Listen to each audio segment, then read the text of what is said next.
Welcome back to our 107th episode of the Launcher Farm Show, where I interview Andrea Waltz, who's the co-author of the amazing book, Go for No.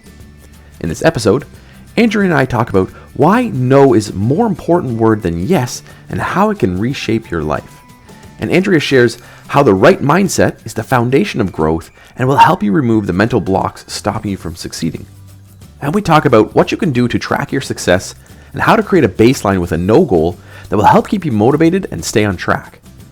And Andrea shares a super easy way to get uncomfortable in a controlled way and how to use that uncomfortableness to grow yourself and hit your wildest goals. And we talk about how to create a no awareness in your life and business and how that can help you reframe your strategies. Plus, we talk about a ton of other ideas that you can use to grow your geographic farm. So be sure to check out this episode, like and subscribe, and enjoy the episode with Andrea.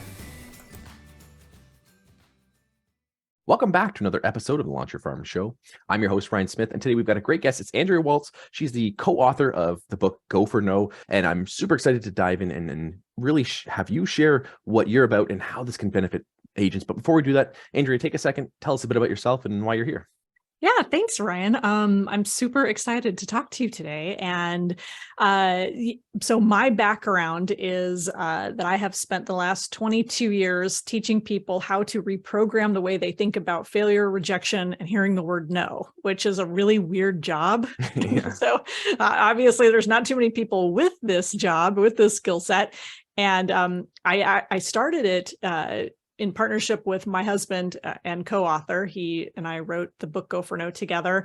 We launched our company about 24 years ago after meeting at a company called Lens Crafters, the eyeglass retailer. I was running one of their largest stores in the company, and I was moving up and I was getting involved in training. And what that meant was customer service training sales managers, training people on the sales floor how to sell. And I really loved that. And my husband, Richard, and I had a lot of the same philosophies and beliefs. And I used to challenge him. He would come visit my store. He was one of our training directors, and he would come visit the store. And I would try to trick him by asking difficult questions to try to see if I could slip him up. But he was so good. He always knew his stuff, which so irritated me. And then one day he asked me if I wanted to write a book with him. Right. Called Unlocking the Secrets of Retail Magic. That was actually the first book that we wrote. And I said, sure, that sounds like it's crazy. Do people like us do that? I mean, and he's like, yeah, people do this all the time. And he's very, very cutting edge, because actually this is like way before Amazon, where you could publish your own book and all of that. And eventually we ended up leaving the company and starting our own business, speaking, training, mostly. And we kind of broadened out of just focusing on the retail industry. After we wrote Go for No, we realized that, which is a book about helping people understand that while yes is the destination, no is how you get there. That's the subtitle. And fundamentally, the whole premise of the book is that you need to be willing to hear no more often in order to hear yes. And so once we wrote and published that book, we recognized that it was a great book for retailers, but it also worked for people in home-based business, and it worked for people in insurance and financial and in real estate, and anyone who has to put themselves out there, potentially hear the word no, feel like they're, they don't want to be pushy, don't want to get rejected or struggle with rejection, that fundamentally it's anyone in sales. And so we retooled our business after a few years and to just talking about this topic. So when I say I specialize in the word no, I'm not kidding. I mean, that is it. That's awesome. And I think it's an amazing what you're doing, because like you said, there's not a lot of people who are doing that. And there are so many people out there who are not growing to the extent they want to because of that fear. And I want to dive into that before we get into this, but I think it's important because I want to share my personal story with it too. Like, I read your book a few years ago, and I was going through a transition. I was coming out of selling real estate directly, moving into starting this program. And you're actually one of the books I was reading in that time frame. I read Rejection Proof and your book, and I was trying to really reframe my views on sales and my views on the fear around that word no and around rejection. And I think it's so imperative for agents, because generally on the show, we talk about strategies that agents can do with farming and what they can do in their business. But so many agents are held back, not by the strategies or what they could do or what they should do, but they're held back by themselves. And that's why I think this book is so important, because agents really need to reframe how they see sales. And that's why you're doing what you're doing. So can you give a little kind of preface of what the book is, and then we can dive into how that can help agents and how that can change their business? Absolutely. And I love what you just said too. I just have to say, you're right. I think so many of us, even in my industry of being a professional speaker and an author and publisher, that we always think it's the strategies. We always think we need one more like perfect sneaky tactic that's going to solve our problems. And so much of it does have to do with mindset. And so that really is the foundation of Go for No, is creating a mindset of understanding that if you want to hear yes more often, you've got to not just be willing to hear no. Well, you do, but you really want to hear no more often. It's a strategy that it's based on a principle of failure and success. And we've all been taught and trained that we want to be successful, we want to get the yes. And that's kind of the model that we all operate with. And in the book, we actually share this model where we're in the middle. We think failure is on one side, success is on the other, and we have to choose between one or the other. The new model is actually where you are on one side. Failure, rejection, hearing the word no is in the middle, and the success that you're seeking, the yeses, are on the other side of that. So it's about moving through that failure, that rejection, in order to get to that yes. And the book is actually a fable about a copier salesman. We picked that because it was just kind of generic enough. We didn't want to pick it is obviously an industry, but we wanted to pick somebody generic enough that anybody, no matter what they did, could see themselves in this character. His name's Eric. He goes to bed one night. He wakes up in this fabulous house. He's wandering around the house the next morning, trying to figure out where he is and who this house belongs to. And he somehow is transported 10 years into the future. And the house is owned by a wildly successful future version of himself. And we have the two versions of himself actually get together, and they meet and they have conversations, because they're trying to figure out, like, how did you, this 10-year in the future version, become so successful? And the secret ends up being that he was willing to fail, that he was willing to hear no more often. And so that's kind of the underlying premise. I have to tell you too, we didn't talk about this in the very beginning of our conversation. We're literally just launching a new book called When They Say No, which is nice. a kind of a follow-up. We have been teaching Go for No for 2 decades. Most speakers like us, trainers, they come out with a book every couple of years. We waited 20 years. So I guess we're lazy, or maybe patient. I don't know. But because the philosophy is something that we very much believe in, but we also know that the tactics of, okay, so what do you do when they say no, is important as well. Yeah. And that's a big part of sales, and that so many people want to avoid. Like you said, it's not one or the other. It is something you have to go through. And the quicker you realize that, and the quicker you can accept that, the easier it is to start working through that. I know from my own experience, when I got started, I had a mentor years ago, and he really pushed me. And it was the first time I had someone question my beliefs around sales and question my beliefs around growth and being uncomfortable. And he really pushed me to get out and get uncomfortable. And I was hesitant because I hate rejection. I'm a person who does not like rejection, like most people. And he said, you have to get out of that comfort zone and work through that. And one of that strategies was like what you teach, is that I have to be willing to accept that there's going to be failure, and I have to be willing to accept that there's going to be no. And one of the things I did in my own geographic farm when I started it was, rather than focus on trying to get yes in my database, it was how many people could I speak with, and just put an average number on it and say, I just need to speak with X amount of people. There's going to be X amount of no's, there's going to be X amount of yeses. And then I put a dollar value on and said, every time I speak to that person, to anyone, regardless of what the outcome was, they're worth X amount of dollars. And as soon as I did that too, that helped me reframe it. So can you give a general consensus on explaining what you guys teach and what the process is, so agents can kind of understand how that might look in their business? Absolutely. Well, that's a great story. And that is actually taking Go for No really to the next level. We try to just get people tiptoeing to the edge and say, like one of the questions I like to pose is, what would happen to your business if you simply got one no a day? Mm.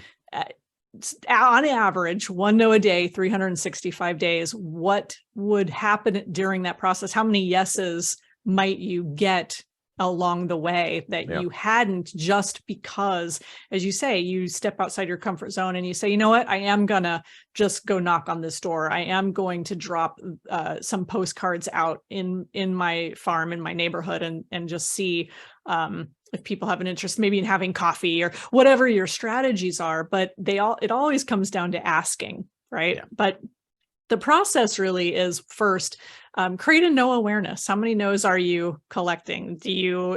Are you in avoidance mode? Do you strategize and where you're like, okay, well, I'm only going to talk to this number of people or this particular person because they expressed interest or whatever, where you're prejudging and you're making assumptions about people. And what happens is your opportunity really comes crashing around you when you're always looking at things through a yes mindset. You're always filtering it through who can I get that yes from? Because of course we don't know until we have those conversations. You don't know what's going on. And then isn't it frustrating when you don't know what's going on and then 2 weeks later you see a listing or you see something and you go like, wow, if I had just maybe gotten and took the chance and made the first move, this could be mine. And so having that no awareness is key. Second piece to that, after you, we call it kind of create a baseline, like see where you are. And also to your point, Ryan, is I know that a lot of people, it's easy for me to say, like, here's what you need to do. And then you're going to go out and hear all these no's. And it's so easier said than done. It does require an amount of courage. It does require an amount of willingness to fall on your face and to have people maybe wrinkle their eyebrows at you and say, what are you talking about? No, I'm not interested. And, don't call me anymore. Don't send me stuff. And, you get those people, and that's just part of the process, and you dust yourself off and you keep going. So I understand that there are those fears, but it is in the pushing through those that you learn to not take it so personally, and you don't internalize it. So step 2 is to set a no goal. And this can be really fun and interesting. And this is to set a goal for the number of no's that you are going to hear on a given day, or it could be a week. The idea behind it is we all typically set yes goals. So it might be to get that one yes a month or that one yes a week. And then when we get that yes, of course, typically for most of us, it's like, okay, great, we're done. We don't have to do any more work. We don't have to do the hard stuff. And we all know what the hard stuff is, right? It's the stuff that makes us uncomfortable, that pushes us outside the comfort zone. So much easier to sit behind the laptop and post something on Facebook. So having those conversations, getting decisions, is what the hard stuff is. So set a goal for the number of no's you're going to hear. As simple as, I just want to hear one a day. One a day it could be to an appointment, to a meeting, to having a conversation, whatever. And then when you achieve that no goal, here's what's really important is you celebrate. So instead of just focusing on the yes goal and saying, oh, I got a yes, I made a sale, or I got 3 appointments this week to talk to 3 prospective sellers or buyers or whomever, that's great. But why don't you set a goal for the number of no's you're going to hear? And that just really turns it on its head. And it's so counterintuitive because you don't slow down when you get those yeses. It also kind of turns it into a little bit of a game. Right. You kind of gamify it and it just becomes one of my favorite stories is a friend of ours, Mike. He called me one afternoon and said, Andrea, he goes, I have to tell you what just happened. He goes, I set a no goal to get 10 no's this week. I had 9. It was like Friday afternoon late. And he said, I've got 9 no's and I've been calling on this one prospect who's been kind of putting me off. And so I figured, well, I'll just call him. I'll get the no, and then I'll get my 10 for the week and I'll celebrate. And he said, and then I call the guy and I'm like, hey, how you doing? He goes, oh, Mike, I'm so glad you called and followed up with me because I've been meaning to call you back. We're ready to sign up. Go ahead and send me the contract. And he's like, it's so crazy. I was going for no. I thought I'd get my 10. I'm really happy for the yes. But and that's what's kind of fun about it is you are able to detach more, which is really important, and not be so like emotionally invested. So, and I think anybody who goes into sales, especially real estate, it's such a emotional buying and selling experience. There's so much emotion to it. And it's probably why most people gravitate towards it. Like they're empathetic and they're high achievers, and they, I think in general, want to be liked and they want to be trusted. And so you've got all that psychology going on as well. And that's why that detachment is so important. Yeah.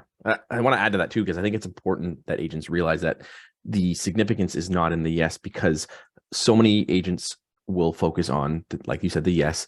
If the minute they don't get that, they then start to retract or start to pull back from what they're doing. And I gave an example when I was doing productivity coaching in my office, and there's a younger or newer agent. She came in and she said she was going to go door knocking, and I said, okay, let's go out there, set a goal for the week. How many doors are you going to do? And then the first day she was doing a report, and she was getting certain people on the report, and then a certain number of people on the report was her goal. And the one day she did okay. The next day she did terrible for the numbers. Then the next day she did great. Then the next day she did terrible. And the next day she did great. And she said after day 2, she was like beating herself up, going, I'm not sure if I should do this or not, and was questioning whether it's right for her. And I was saying that so many times we look at a slice or a sliver of what we're doing and then base all of our action based on that sliver. And when you start to average it out so when you average in the no's in there, it works out, and it works out well, but you can't be focused on that one day or that one afternoon or that one call or that, because you get focused on the yes or the no, and then we miss out on those opportunities. And I think that's why it's so important to have that no goal, because if you know what the numbers are and you know what the averages are, the no will take care of itself to get you to the yes. And I think that's why it's so important to reframe how you think that way. Absolutely. And can you imagine being a coach of people in acting or dancing or singing performance and say like, hey, just try to go out and get one audition. Yeah. Like one audition. We all know that people in the performing arts go on hundreds of auditions just to get a commercial or get a role. And so it is a little bit of a numbers game. And one of my favorite quotes is a lady said this in one of the Go for No books that we wrote called Go for No for Network Marketing. In that industry, they get a ton of rejection. And she said, Go for No is a numbers game. We don't want people to be numbers, and they don't have to be, but in general, there is some of that. So speaking of numbers, and I want to ask you, how do you find that baseline? Because I find that is difficult again, I'm speaking with real estate. For some agents, it's very difficult to figure out that number because they either base it on someone else's goal or a misconceived understanding of what they think they should do. And I also say that there's different strategies and tactics that are going to have different numbers, like cold calling or door knocking or open houses or whatever you're doing will have different numbers. So how do you suggest agents really say, okay, here's what my baseline is, and how much effort should they put in before they decide that's my number or that's what would make sense? Yeah, that is a great question. And the thing I will tell you this, because I run into people in every business and industry, and like we have an online course, and one of the things that I've done for people in that course is I've done 7-day challenges and 21-day challenges in small groups. And so we always have people who have all these different experiences, and so people's numbers are all over the place. But in general, what I find is that people's expectations are way up here and their activity is way down here. And there's this gap. And when they start, they realize how quickly it is actually not all that easy, depending on the industry, to get a no these days. We have done some work with pharmaceutical companies as of late, and sometimes they'll get a lot of quick, easy no's, and sometimes they just can't get, and they can't get an answer. They can't get a yes. They can't get a no. They can't get anything. And so you have to figure out and manage your expectations, first of all. And I think the thing that I see too is that people think, okay, well, I'm going to set a no goal of 100 or, 300. And it becomes so overwhelming and so daunting that they get into it a couple days and then they just say, oh, I can't continue this pace, because that is really difficult to do. So for some people, you can kind of reverse engineer it and back into it and say, all right, well, if I know that on average, I can get a yes to whatever the thing is, maybe it is just a meeting or an appointment, but it's going to take me on average 20 people to talk to, I'll set a no goal of 20 for the day. And perhaps that is achievable. But I think a lot of testing has to go on. And so I always say, start with something, reverse engineer it if you can, to what you want in terms of your yeses. And as soon as you see that that's achievable, then up that number, right? Then, and if you say, well, it is achievable, plus I'm doing other things in my business and I am doing social media and I'm doing this strategy and that strategy, then that's fine. I would rather have somebody have a lower no goal and do it consistently than try to do what sometimes happens, which is they'll set a goal for 100 no's in a month, and then it's the 29th and they're like, all right, I'm going to try to get all these in the next 2 days. And we all know that doesn't work. Yeah. And I think it's looking at your own, like you said, your own expectations, your own numbers, because sometimes we look, especially in real estate, we look at top producers, or we look at people who we think are doing X, Y, and Z, and we don't even know what it's taken to get them there. So we think it's going to be easier than it is, or it's going to be harder than it is. And in reality, it's, like you said, it's going to take time and testing to work through that and figure that out. The great thing is, and I've always said this with our industry, is that real estate's been around for a long time, and we've got processes and systems and strategies that have worked for a long time. And it's very easy to go back and break down and say, where am I bottlenecked? Where am I not getting the results? And then work backwards from that. Like you said, reverse engineer that.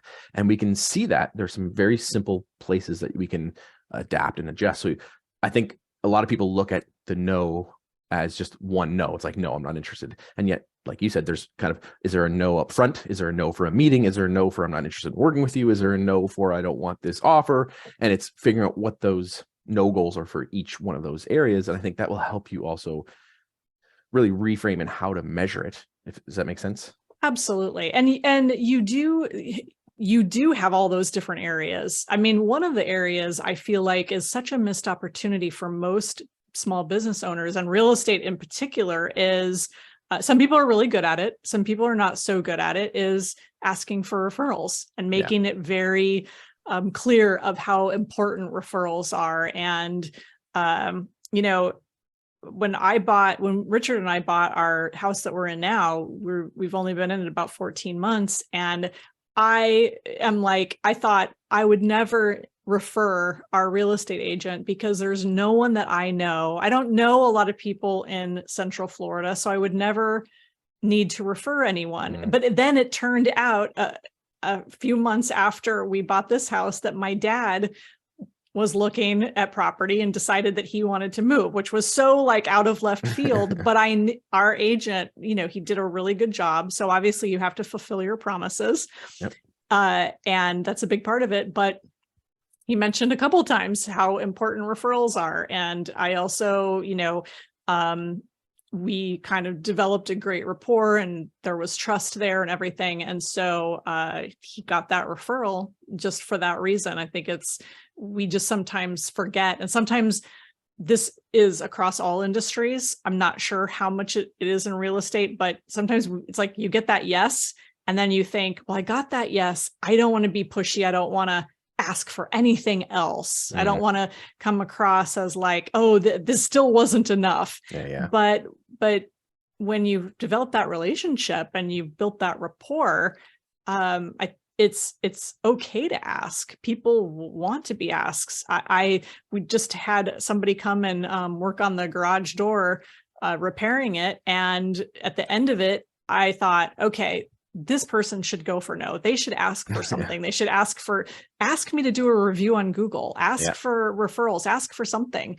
Nothing. Like they just made that one sale and left. And I'm thinking, and they didn't even ask for my email address to stay in touch with me. I mean, these are small things. So you can set no goals in every area. And I think, to your point, find what will give you the biggest ROI for you. Yeah, and that's the part where a lot of people skip over. They're looking for the easiest no or the easiest yes, or they're looking for that easy process they can fix. And it's like, figure out what's holding you back most, fix that, and start with a no on that. That's what I would be my advice. So I want to ask you then about quality of no, because I know with sales, a lot of times we look at a yes and look at the quality of the yes, because there are people who say, like, someone said yes, they'll book an appointment with me, but they really aren't qualified or they're not motivated, but they said yes maybe to get us off their back. Do you find that there is a difference in quality of no's that people should be looking at or measuring when they're looking for a no goal? Absolutely. And to the extent that you can disqualify, I kind of always approach it as disqualifying rather than, you can look at it both ways, right?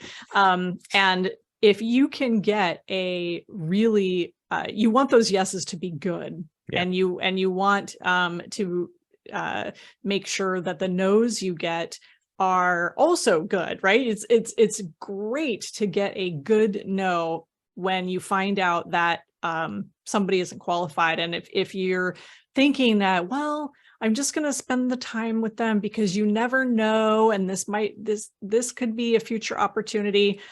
Yeah, if you're building your pipeline and you have the time, yeah. then fine.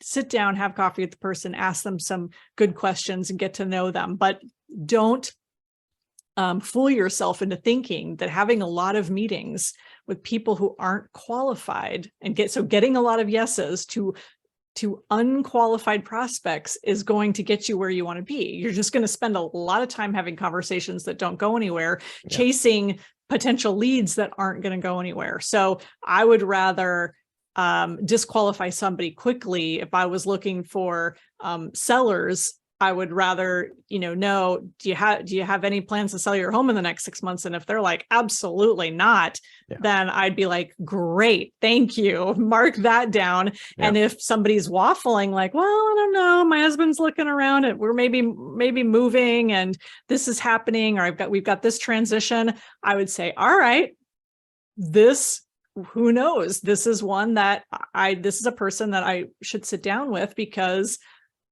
I don't want to see this, in 3 weeks being listed because I just assumed that it was a no. Yeah, that's very valid. And I think we focus on that yes and not weeding out the people.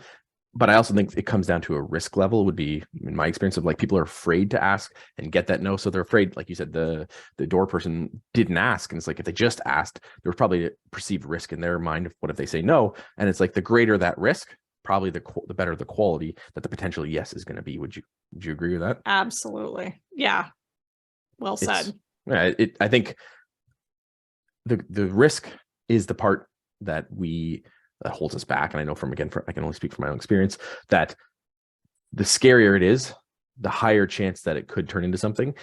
It's easy to just go for an easy no. And then it's like, I knew they were going to say no anyway. So then you're not really pushing yourself. But when you take that risk, that's when you get out of your comfort zone. That's when you find the opportunities that you probably weren't expecting. And that's, in my experience, has been where I've had the highest growth. And I'll share, just like reaching out to you. So I had Greg McDaniel on my show. He recommended your book, and then you connected and liked it when I shared the post. And I was like, I was like, fitting that you liked it. I'm like, I'll reach out and ask, because I'm like, I've never met you before, but it's like, you liked the comment. And so I asked, I'm like, what's the worst that could happen? So I asked and I got a yes, and it was awesome. So thank you for that. There's absolutely, Ryan. Well, risk. You're a great Go for No student. Like I said in the beginning of the show, I mean, you really to value no the way that you do, both like to actually put a monetary value, which is a great tactic, by the way, to really say every conversation I have, every appointment I have is worth X amount of dollars.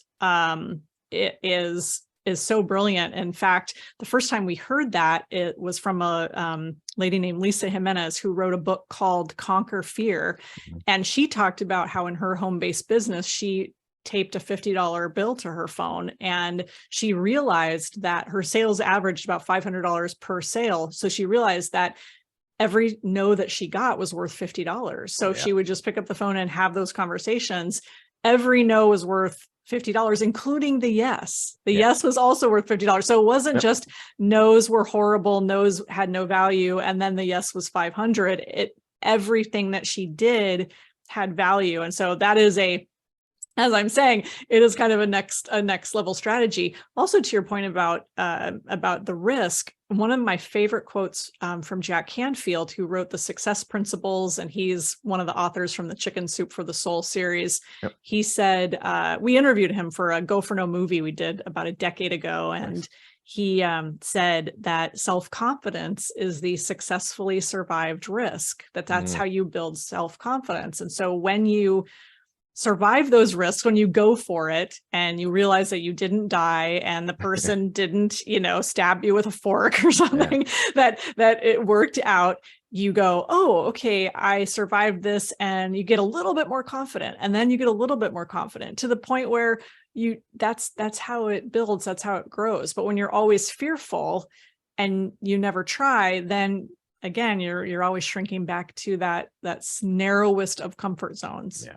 That was a huge thing for me with my mentor. He drew like a circle and he had like kind of rings around it. And he said, he had like numbered 1 to 10. And he said, if your comfort level with certain things is in this ring, so if you're a 4 out of 10 on this thing, you'll never be more comfortable than a 4. So the only way to get comfortable with things is to push your comfort rings out. And you do that by taking the risks and going for no and doing that. And he said, then what happens is you expand your ring, and then anything under that you can handle. Anything on the other side of it, it's difficult for you to handle. It's either creates anxiety or stress, or you just general discomfort.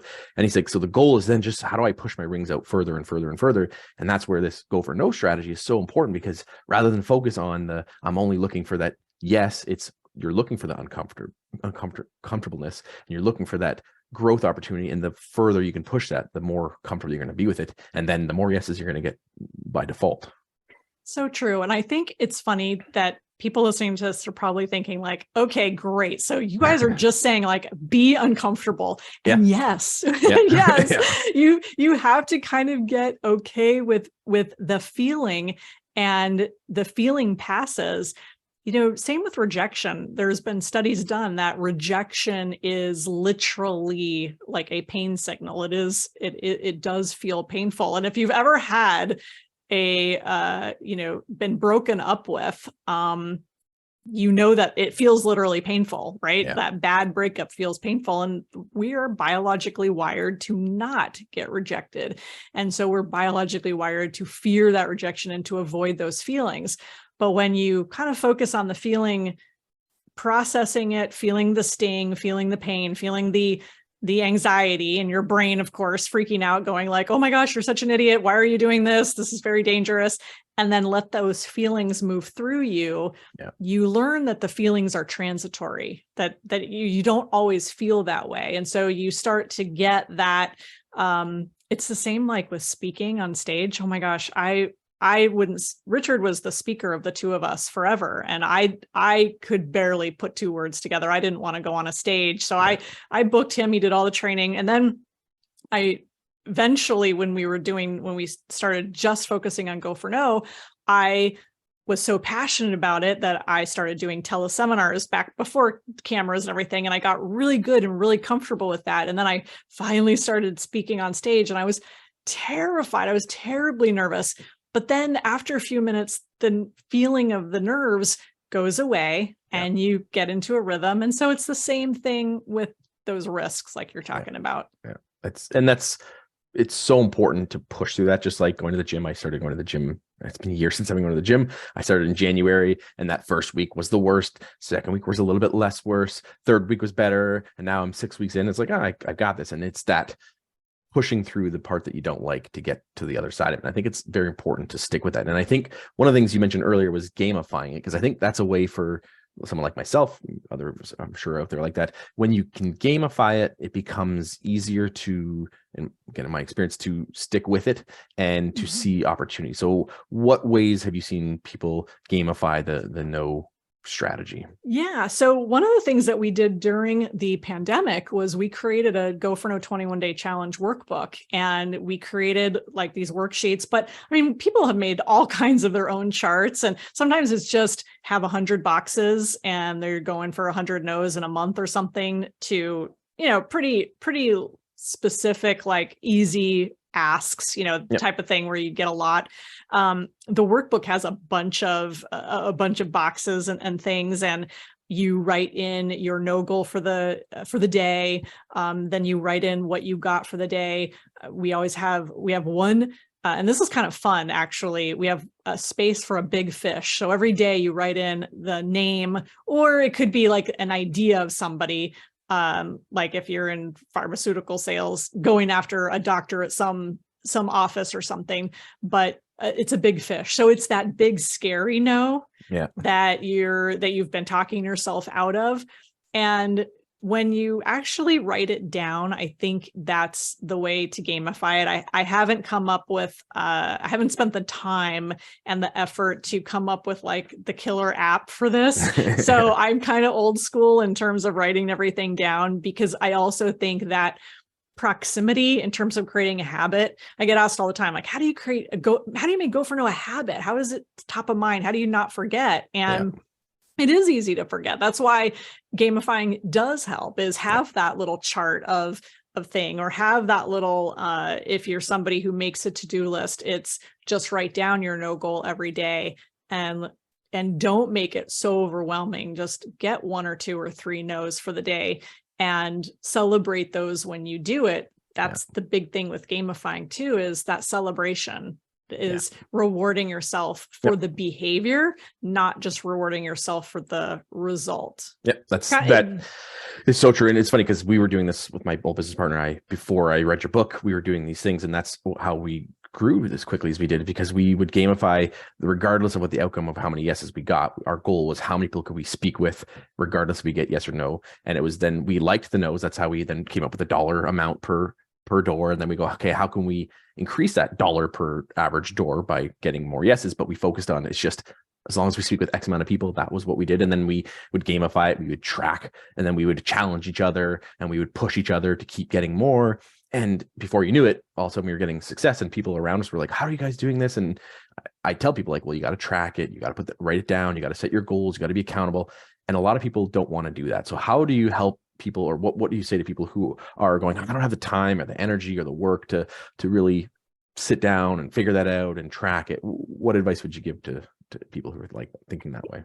Yeah. And, I totally get that, because there's so many things that you could do and you can be involved in. So if you're at least creating the no awareness, if you walk away with anything, my advice always is just don't talk yourself out of whatever the ask is. Yeah. And that's such a big, it's like kryptonite to Go for No, right? It's we all know, if you've ever been somewhere, like you get ushered into the busy restaurant and you see like the cute table up front with the rows, and then they walk you back to the water station, and you're back in the dark corner, and you go like, wow, that table up front would be so great. And you think it's probably reserved. It's probably for the high rollers who come in here, whatever. Well, in that moment, don't talk yourself out of it. Just make the ask and say like, hey, we'd love to sit at that table. Can you put us there? It's the same thing in any business. So in the moment that you have the thought of, oh, I should go knock on this door, or I should just call this person I haven't talked to in 3 months and just see how they're doing, what's going on, rather than just putting it off and saying, they're just going to think I'm trying to sell them, or they're just going to think I'm pushy, or whatever excuse we come up with, which are always really brilliant excuses. They always seem very practical and like, yes, I can get behind that excuse. You say, no, I'm going to just go for no. And you do it right then. Don't put it off. Don't And so if you can act on that more, even if you're not a systems person and you're not doing the tracking and you're not writing stuff down, at least because when you start seeing results, this is kind of that you can't lead a horse to water thing. You can lead a horse to water, but you can't make him drink, right? So this is okay, we're going to lead you to the water. We can't force you to drink, but if you will try this, and then you start seeing, wow, I did knock on the door and this is what happened. I did call that person who I'd talked to in 3 months and this is what happened. Then you start wanting to do it more. Yeah, exactly. And that perfectly ties into the next question I want to ask you is, let's say someone's led to the water, they decide to drink, they start going for no. at what point do you see people starting to readjust their goals or change their next steps? Because I think that's important to look at, instead of just saying like, hey, this is what I was doing at the beginning and it worked. And I find a lot of people just kind of get stuck in those initial numbers. How do you get people to kind of push themselves, and at what point do they start to like, hey, I'm going to reevaluate those goals that I was setting at the beginning? Well, okay, I'm going to give you the honest answer. Sure. Yeah, I'm going to give you the honest answer. Most people don't get there. Okay. Okay. I wish I had more stories of how people, just knock it out of the park, and they set their no goals and they blow them out of the water. And then those are few and far between. Mm. And the reason for that, Ryan, is that, and we talked about this earlier, is that I think what happens is it's what Seth Godin calls the dip. Yeah. So they start off, they go for no, they're getting some results. And like the young woman who was doing the door knocking, right? And then they get some results, but then something happens. The expectations are high, and maybe they don't get exactly what they want quickly enough. Mm-hmm. And then they experience that dip, and then they just kind of go back to, okay, well, go for no. I get it. And it works for some people, but I'm going to go over here and do this thing. And so, so I haven't experienced as much of the people blowing it out of the water as I would like. Most of the time I find that people need constant reinforcement, constant reminders, constant, how do I make this a habit, more than anything. Yeah, that's the same. It's parallel to geographic farming as a whole, where we see the majority of agents giving up at between 3 and 6 months, and they just get started and they plant the seeds in their area and they're trying to get going. And then it doesn't go, like you said, the way they expect. They don't get the results they want, or they get some results but can't keep it up. And then they quit before. And the ones who are willing to stick it out, who are willing to do the right things consistently, are the ones who have the massive success. And then people go, well, how come I can't do that? Or it doesn't work. And they come up with the self excuses that they come up with.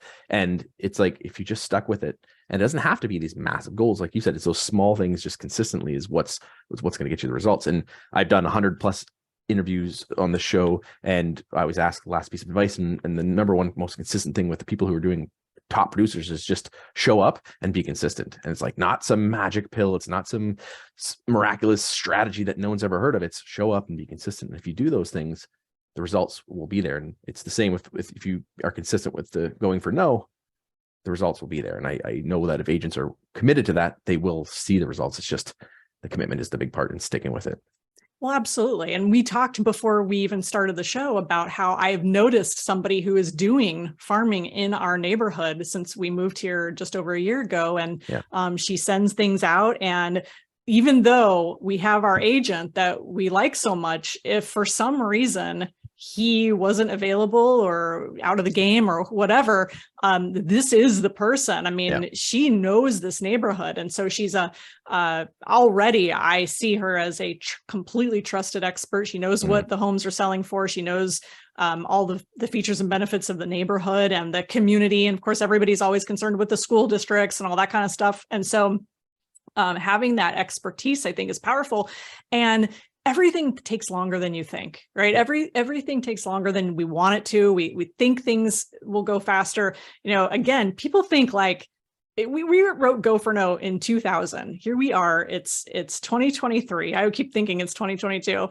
And a lot of speakers, we finally coming out with our second book, but a lot of speakers, you know, they write a book every year, every other year. And we focused on this one topic and now we're known for it. Like we persisted with this one thing. And when you, I think, narrow down and you have a niche, I think niching is incredibly powerful. Yes, I'm in favor of it because I've done it in my own career. But I think when you're a specialist at something, then your competition, there is no competition. It's like there are 1,000 speakers who could get up and share great messages, but will any speaker beat me in talking about failure and rejection and hearing the word no? And the answer is no, they can't. They don't possibly have the depth. And so when you're doing your strategy, people are going to win when they're consistent and persistent with it. And then the competition almost has no chance. Yeah, 100%. I think it's Warren Buffett that's quote, most people overestimate what they can get done in a year and underestimate what they can get done in a decade. And we think in that first year, everything's going to happen and magic's going to all come together. It's like, probably not. But if you do it consistently over the next decade, you can have an incredible business, but you have to be willing to stick with it, because 99% of the people will fall off and they will not stick with it. And if you just have that tenacity to stick with it, you'll out surpass everyone. But it takes consistency. So I want to wrap up with last piece of advice, and I'm going to shift it or gear it towards people who are just getting started with Go for No, because I'm assuming most of the people have not had this philosophy or not thought of this before. So it's not taking to the next level. If someone's just getting started, rethinking and rechanging their mindset around going for no, what advice would you give to our agents who are listening?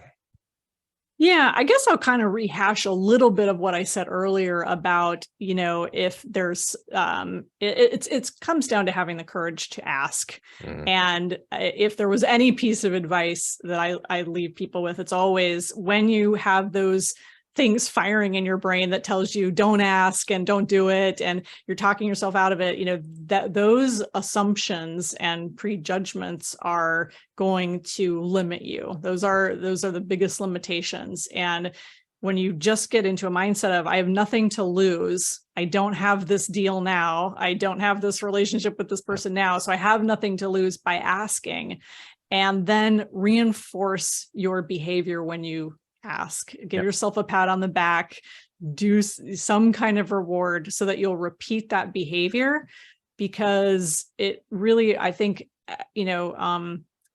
Jack Canfield said it so perfectly. Well, I don't know if he's the end all be all of the quote, but I know he has said, everything that you want is on the other side of fear. Yeah. And asking is one of the scariest things that we do, because we don't want to get rejected. So don't make the assumptions, just make the ask. Yeah, it's so true. And that's great advice. And if agents heed that advice and even just put a fraction of that into their business, they will absolutely see the results. So we always wrap up with a best book. So you're welcome to recommend a book that you have written or you like. We ask the book that you think would have an impact on our agents' lives or have had an impact on your own. So one of my favorite books is a book called The 4 Agreements. If you take no personally, like it really stings you personally, it's a life-changing book. I certainly did. Richard and I didn't write Go for No because, we're fearless and no doesn't bother us and, all of that. And he says it all the time. Like, he hates rejection. And so we're like students of our own material. And that book really was life-changing for me when I learned how to reframe and realize that no is never personal. It's always about the other person. Yeah. So that's my book. Awesome. We'll put that in the show notes so our viewers can check that out. And how can our viewers check out what you're up to, find out more about your book, and find out more about what you guys do? Well, we're well branded. Nobody's going for no except us. So if you type at Go for No, Instagram, Twitter, Facebook, all that, you'll find us, and the books are available on Amazon. Awesome. I've read the book myself. Fantastic book. Highly recommend it. So thank you, Andrea, for being on and sharing your insight and your wisdom and experience. And I know, again, if our agents just take a fraction of what you're doing and just implement it and start with that, they will see the results and will get the benefits. I'm personally going to send this to a few of my clients just to get this interview, because I think it'll benefit a lot of people. It's just getting over that courage, or getting over that initial fear and taking that courage to get started with it, I think is super important. So thank you for sharing your years of experience and wisdom. And I know that people are going to get a lot out of this episode. Thank you so much, Ryan. It was a great conversation. I appreciate it. Awesome. Thank you. Thanks for checking out today's episode. If you'd like more videos like this, be sure to like and subscribe to our YouTube channel. Check out our Facebook page and our other social media channels. Looking forward to bringing you more great content like this, and happy farming.